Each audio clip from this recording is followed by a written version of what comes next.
Hi hello welcome to my channel Nani vlogs in Telugu.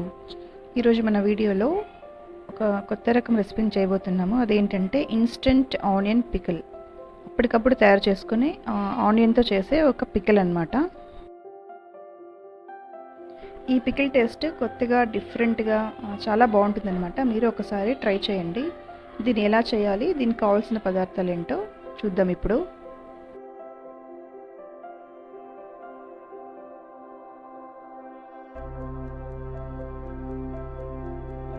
దీనికోసం ముందుగా ఒక 2 పెద్ద సైజ్ ఆనియన్ తీసుకొని ఇలాగా దాన్ని చిన్న ముక్కలుగా కట్ చేసుకొని పక్కన పెట్టుకోండి. ఎంత సన్నగా వీలైతే అంత సన్నగా కట్ చేసుకొని పక్కన పెట్టుకోవాలి. ఇక్కడ చూపిస్తున్నాను కదా, ఇలా థిన్గా స్లైస్ చేసుకోవాలన్నమాట.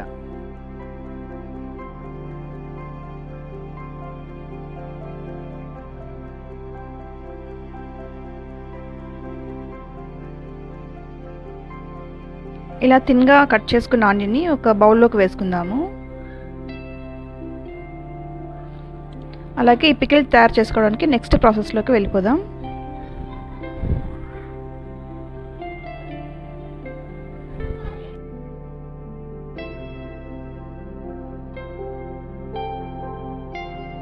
ఇప్పుడు ఒక ప్యాన్ పెట్టుకోండి. అది కొంచెం వేడెక్కాక 4 టేబుల్ స్పూన్ల ఆయిల్ వేయాలన్నమాట.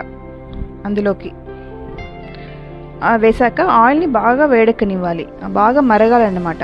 మరిగిన తర్వాత స్టవ్ ఆఫ్ చేసేసి ఆ ఆయిల్ని కంప్లీట్గా కూల్ చేసుకోవాలి. అది బాగా చల్లారిపోవాలన్నమాట.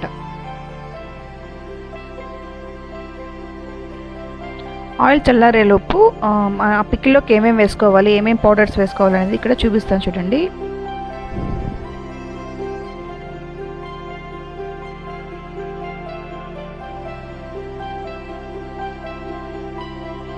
ఇప్పుడు మన ఆనియన్ పికిల్లోకి కావాల్సిన మసాలా ఏంటో చూద్దాము. 2 టేబుల్ స్పూన్ల చిల్లీ పౌడర్ తీసుకోవాలి. అది కూడా కాశ్మీర్ రెడ్ చిల్లీ తీసుకోవాలి. మంచి కలర్ వస్తుంది. అలాగే స్పైస్ కూడా మీడియంగా ఉంటుంది. అలాగే తగినంత ఉప్పు, 1/2 టేబుల్ స్పూన్ జీరా పౌడరు, కొద్దిగా పసుపు, కొద్దిగా సోంఫ్ అన్నమాట.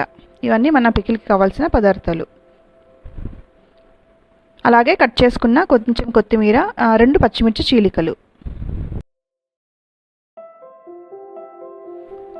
ఇప్పుడు ఆయిల్ బాగా చల్లారిపోయింది కదా, చల్లారిపోయిన ఆయిల్లోకి ఆ ప్లేట్లో వేసుకున్న పౌడర్స్ అన్నీ వేసేసుకొని బాగా మిక్స్ చేసుకోండి. బాగా మిక్స్ చేసిన తర్వాత మనం కట్ చేసి పెట్టుకున్న ఆనియన్స్లోకి ఈ మసాలానంతా వేసేసుకోవాలన్నమాట.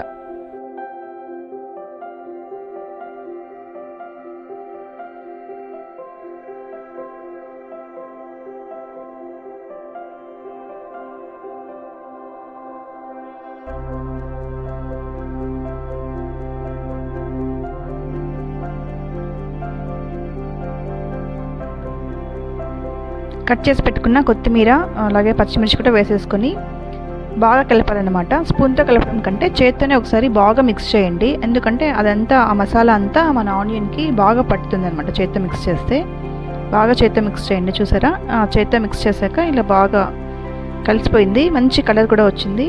చూడడానికి కూడా చాలా బాగుంది. ఈ ఆనియన్ పికిల్ రూమ్ టెంపరేచర్లో 3 నుంచి 4 రోజులు ఉంటుందన్నమాట. దీని షెల్ఫ్ లైఫ్ వచ్చి 3 నుంచి 4 రోజులు ఉంటుంది. ఇది కర్డ్ రైస్లోకి చాలా బాగుంటుందండి. అలాగే మనం రోటీ, పరాటా చేసుకుంటాం కదా, దానిలో కూడా చాలా బాగుంటుంది. వైట్ రైస్లో కూడా బాగుంటుంది. అలాగే పులావ్ అది చేసుకుంటుంటాం కదా, వాటిలో కూడా పర్ఫెక్ట్గా మ్యాచ్ అవుతుందన్నమాట. మీరు ఒకసారి ట్రై చేసి ఎలా ఉందో నా కామెంట్ సెక్షన్లో పెట్టండి. ఇదండి ఇవాల్టి మన వీడియో ఆనియన్ పికిల్. హోప్ మీకు నచ్చింది అనుకుంటున్నాను. నచ్చితే please like, share and subscribe our channel Nani vlogs in Telugu. And thank you for watching అండి. బాయ్.